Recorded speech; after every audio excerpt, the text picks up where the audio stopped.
Vocali, parte terza. La vocale U.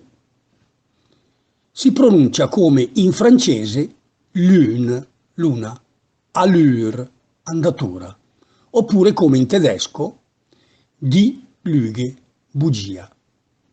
Quando aperta in finale di parola e accentata, de per lù, solo, virtù, virtù, menu, menù, dedu, dedurre, lù, lui.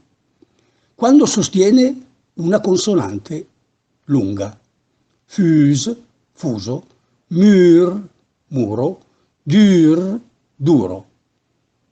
Quando sostiene due consonanti brevi, guggia, ago, gus, guscio, guz, appuntito.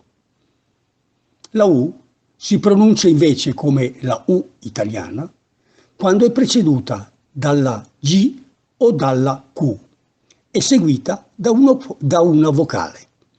Quader, quadro, guant, guanto, guerch, guercio, quest, questo. Quando è nel dittongo AU, atono, utumobil, automobile, utun, autunno. Fa eccezione auteur, autore, si pronuncia appunto auteur.